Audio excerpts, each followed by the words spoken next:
Dear students, now we are discussing about the agriculture. What is agriculture? Agriculture as you know हम लोग कृषि प्रधान देश है, तो एग्रीकल्चर क्या है? एग्रीकल्चर मीन्स द कल्टिवेशन और growing crops in a large scale area. ठीक है. अब ये क्रॉप क्या होता है? Crop is a kind of plant which is cultivated in large same kind of the plant cultivated in large area in a particular season is called crop, right? crop मतलब फसल क्या होता है कि एक खास सीजन में बड़े पैमाने पर जब एक पौधा लगाया जाता है तो उसको हम लोग खेती या किसान लोग किसानी करते हैं. जैसे धान की खेती होती है तो एक बड़ा सा एरिया है, उसमें सिर्फ धान के ही पौधे होंगे, एक ही तरह का पौधा. गेहूँ होगा एक पर्टिकुलर सीजन, खरीफ और रबी, वो सारा चीज़ है. ठीक है. तो एग्रीकल्चर क्या है? इट मीन्स द कल्टीवेशन और ग्रोइंग क्रॉप्स. क्लियर? और क्रॉप्स क्या है? Same kind of plant cultivated in large area is called crops, right, in a particular season. अब ये एग्रीकल्चर डिपेंड किस पे करता है? जैसे हमारे यहाँ का एग्रीकल्चर डिपेंड करता है किस पे? हमारा मॉनसून पे, राइट ना. तो जो क्लाइमेट है हमारा अच्छा, एक और चीज़, क्लाइमेट और वेदर क्या होता है?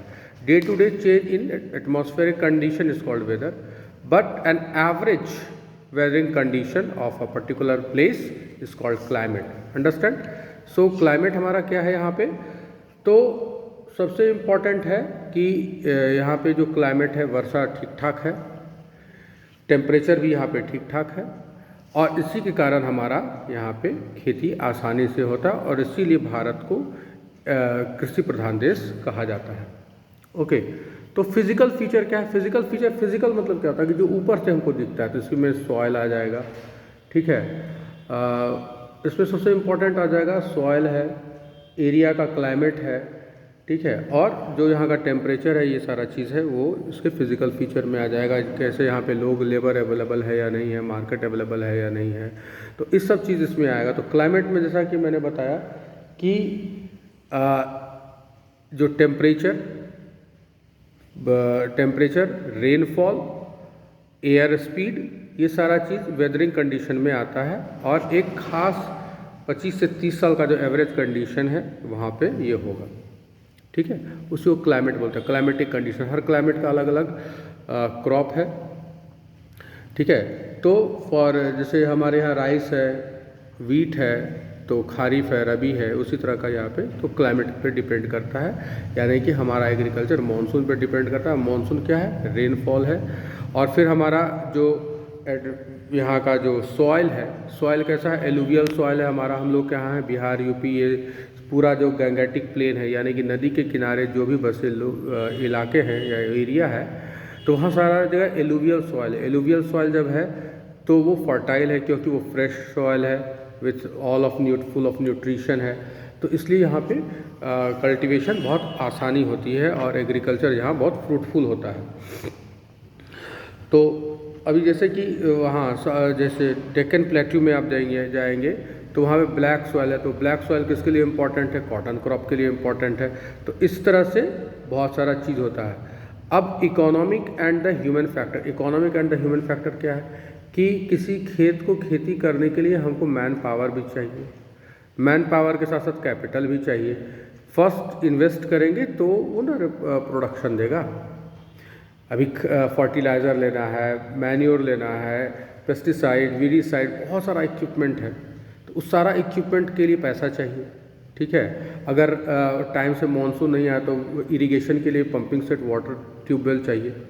तो इस तरह के बहुत सारी चीज़ इकोनॉमिक फैक्टर इसमें काम करते हैं. फिर ह्यूमन लगते हैं कि सोइंग कौन करेगा, हार्वेस्टिंग कौन करेगा, फिर टेक केयर कौन करेगा. जैसे ठीक है हमारे पास आज पैसा है तो हार्वेस्टर ले आया, उससे सारा चीज़ सिस्टम हो गया. लेकिन फिर भी उसको केयर करने के लिए विनोइंग कहते हैं, मैंने वीड्स को रिमूव करने के लिए बहुत सारा मैन पावर चाहिए होता है. ठीक है. तो एग्रीकल्चर के लिए ये बड़ा इंपॉर्टेंट है कि कितना हमारा कहाँ पे क्या है. जैसे मान लीजिए इस एरिया में हमारा कॉटन का कल्टीवेशन सही नहीं होगा तो यहाँ पे इकोनॉमिक रूप से ज़रूरत नहीं है. फिर वहाँ पे हमारा जो डेक्कन प्लेट्यू साइड एरिया वहाँ पे करेंगे. जैसे हमारा जो स्टेप फार्मिंग है, जो वहाँ वहाँ पे माउंटेन में वहाँ प्लांटेशन करेंगे। वहाँ पे अगर हम ऐसा जैसे होता है वहाँ पे भी स्टेयर फार्मिंग पे होता है, वहाँ पे भी धान लगाया जाता है, लेकिन उसके कंपैरिजन में यहाँ ज़्यादा लगाया जाएगा। तो ये सारा चीज़ फैक्टर काम करता है। नेक्स्ट है सबसिस्टेंस फार्मिंग। सबसिस्टेंस फार्मिंग क्या होता है कि जब एक किसान जो है छोटे लेवल पे अपना एक प्लॉट होता है, जो हम लोग का यहाँ देखते हैं खेत क्या है, प्लॉटिंग करके बना हुआ है। तो farmers who have a very small plots land and little money grow crops for which is are just about enough to feed their family. ठीक है, बस खेती हुआ, बस ख़त्म, हम लोग उसी को खा पका गए, बात ख़त्म।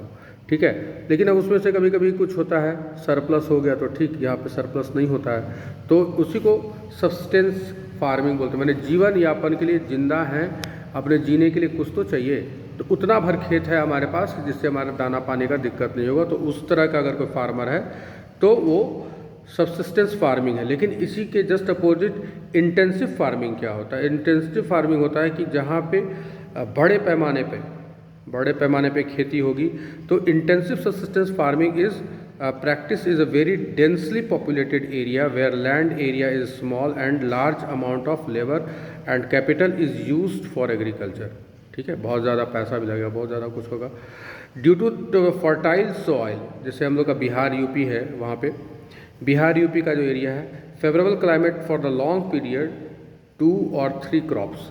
इसका रीज़न यहाँ पे है, यहाँ पे एलुवियल सॉइल है, अच्छा इरिगेशन के लिए सिस्टम है, रिवर बैंक है। हमारा रिवर बैंक होने के कारण क्या है कि अंडरग्राउंड वाटर भी सही है, तो हम अगर बारिश नहीं भी होती है तो अंडरग्राउंड वाटर से इरिगेशन अच्छे से कर सकते हैं। तो इस तरह से क्या होता है कि हम लोग यहाँ पे सरप्लस प्रोडक्शन होगा। सब्सिस्टेंस में भी है, धान और गेहूँ उपजा रहे हैं, लेकिन वो उतना ही उपज रहा है जितना में जो फार्मर है उसका काम चल जाए खाने पीने का।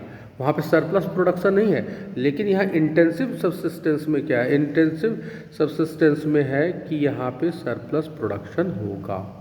दोनों सब्सिस्टेंस से है, लेकिन यहाँ पे इंटेंसिव में फार्मिंग ज़्यादा करेगा, प्रोडक्शन ज़्यादा होगा, प्रोडक्शन सरप्लस होगा तो वो मार्केट में भी जा सकेगा। राइट, फिर आते हैं प्रिमिटिव मतलब होता है पुराना। प्रिमिटिव सब्सिस्टेंस फार्मिंग, जो पुराने लोग थे तो वो लोग भी उसी तरह से खेती करते थे, हल बैल कुदाल, तो उससे आदमी खेती करता था, तो उससे क्या होता था, उतना ही उपजता था जितना में वो लोग का जीवन यापन हो सके, तो उस तरह से होता था। फिर बाद में क्या हुआ कि उन लोगों के पास उतना टेक्निक नहीं था, तो ज़मीन की फर्टिलिटी कम थी, तो वो लोग शिफ्टिंग कल्टीवेशन करते थे, आज यहाँ है कल वहाँ है, तो इस तरह से शिफ्टिंग कल्टीवेशन से इन लोगों का काम होता था। ठीक है, ये साउथ ईस्ट एशिया और नॉर्थ ईस्ट इंडिया में भी होता है। नॉर्थ ईस्ट इंडिया जो कि आपका जो 7 सिस्टर्स है वो पूरा माउंटेनरीज है, तो वहाँ पे मतलब बहुत सारे ट्राइबल्स हैं, और वो ट्राइबल्स का एक इम्पॉर्टेंट कैरेक्टर वो होता है कि they don't want to change. वो नए इक्विपमेंट को यूज़ नहीं करेंगे, वो जो है उसी पे काम करेंगे, जितना है जैसा है वैसे पे ही काम करेंगे। ठीक है, तो इसीलिए वहाँ पे बहुत सारा चीज़ नहीं हो पाता है। अब ये कमर्शियल फार्मिंग है। कमर्शियल मतलब ये होता है पैसा, तो पैसा जिसमें आए, चाहे आपका कैश क्रॉप हो, चाहे रेगुलर क्रॉप हो, जो भी हो, इतना अमाउंट में आएगा, इतना अमाउंट ऑफ प्रोडक्शन होगा, इतना टेक्नोलॉजी लगाएगा उसमें, ताकि उसमें से पैसा आए। राइट ना, so the commercial crop in commercial farming crop grown live stock is reared for sale in the market.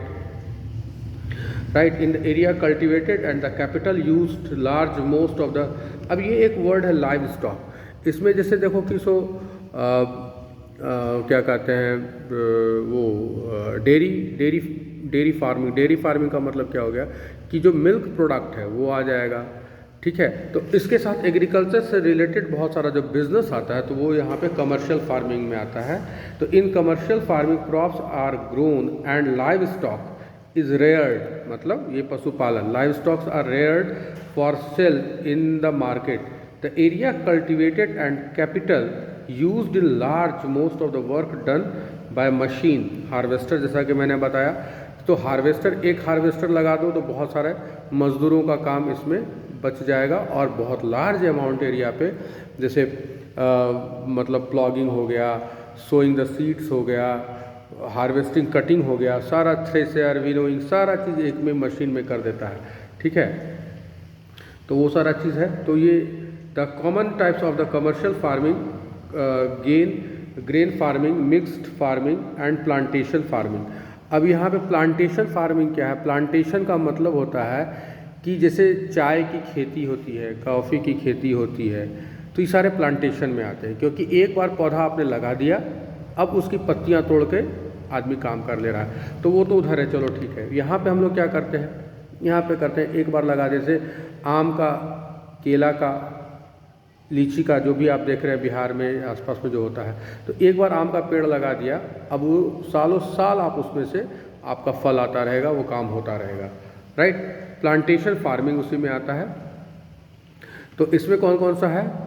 Crop में टी है, कॉफ़ी है, शुगर केन है, कैश्यू है, रबर है, बनाना है, ऑयल पाम, ये सारा चीज़ है कि एक बार उसको लगा दिए तो फिर आपको दोबारा लगाने की ज़रूरत नहीं है। ठीक है, तो इसको प्लांटेशन बोलते हैं, इसको बागवानी भी, सॉरी जैसे ऑर्चार्ड जिसको बोलते हैं, बगीचा लगाना, बहुत सारे लोग बगीचा इसको बोलते हैं, तो बगीचा लगा करके भी काम इसमें होता है। और मिक्स्ड फार्मिंग का क्या होता है? मिक्स्ड फार्मिंग है कि वही यूज़ है, ठीक है, और उस यूज़ ज़मीन का जो है बहुत सारी चीज़ों में यूज़ होता है। खेत का खेती भी कर लिया, बगल में पशुपालन भी कर लिया, बगल में मछली पालन भी कर लिया, और उसका जो भी चीज़ है इसी पे होता है। मिक्स्ड फार्मिंग मतलब in a mixed farming land is used for both growing crops and rearing animal.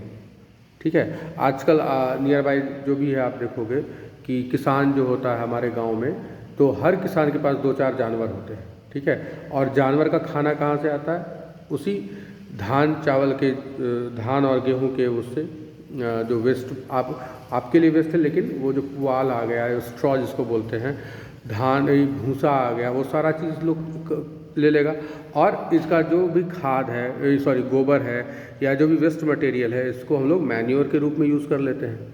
ठीक है, तो इस तरह से मिक्स्ड फार्मिंग होता है। In mixed farming land is used for both growing crop and rearing animals with give the milk and meat. ठीक है, the types of the farming is mostly practised in USA, Europe, Australia. हमारे India में भी होता है, ऐसा नहीं है कि हमारे इंडिया में भी आप गांव में जाएंगे तो देखेंगे कि हर किसान के पास जानवर है, राइट। सो ये सारा चीज़ है। एग्रीकल्चर, हम लोग भारतीय हैं, हम लोग का किसान, मैंने कहा जाता है भारत गांव का देश है। अभी भी, अब तो डेवलपमेंट के कारण हमारा ये चेंज हो रहा है, अदरवाइज़ हम लोग एग्रीकल्चरल बेस्ड इकोनॉमी था, अब तो बहुत सारा चीज़ में हम लोग आ गए हैं। Hope it will help to you for your exam. All the best. If you need anything more, you can send me your question, your what you want in my comment section.